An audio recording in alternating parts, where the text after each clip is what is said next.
વાવ થરાદ જિલ્લામાં વીટીવી ન્યૂઝના અહેવાલની અસર થઈ છે અને વીટીવી ન્યૂઝના અહેવાલ પછી જોડિયા માઇનોર 1 કેનાલની સાફ સફાઈ શરૂ થઈ છે। 5 વર્ષથી કેનાલમાં સાફ સફાઈ નહોતી થઈ અને વીટીવી ન્યૂઝે કેનાલમાં સફાઈ ન થતી હોવાનો અહેવાલ પ્રસારિત કર્યો હતો। ત્યારે વીટીવી ન્યૂઝના અહેવાલ પછી કેનાલની સાફ સફાઈ શરૂ કરવામાં આવી છે। કેનાલની સાફ સફાઈ થતાં ખેડૂતોમાં ખુશી જોવા મળી।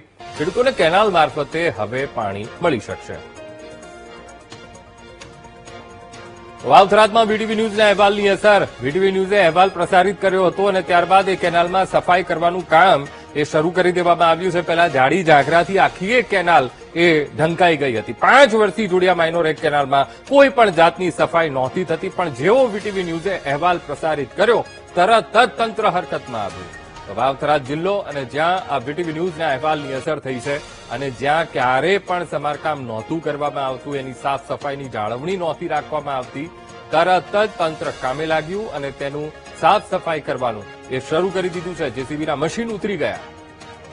આ મુદ્દે સંવાદદાતા વશરામ ફોનલાઈન પર।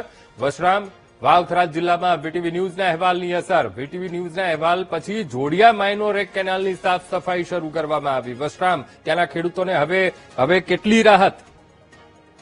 જીનપુર જણાવી દઉં કે જે વીટીવી ન્યૂઝમાં આપણે અહેવાલ પ્રકાશિત કર્યો હતો, જોડિયા માઇનોર 1 કેનાલ ઉપર બાવળોનું સામ્રાજ્ય વ્યાપ્યું હતું, ત્યાં આગળ છેલ્લા 5 વર્ષથી સફાઈ ન થતી હોવાના ખેડૂતોએ આક્ષેપ કર્યા હતા, જેનો અહેવાલ વીટીવીમાં પ્રસારિત થયા બાદ તંત્ર દોડતું થયું હતું અને મશીનરી લાવી બાવળો દૂર કરવાની કામગીરી હાથ ધરાઈ હતી, જેને લઈ ખેડૂતોમાં ખુશી જોવા મળી રહી છે।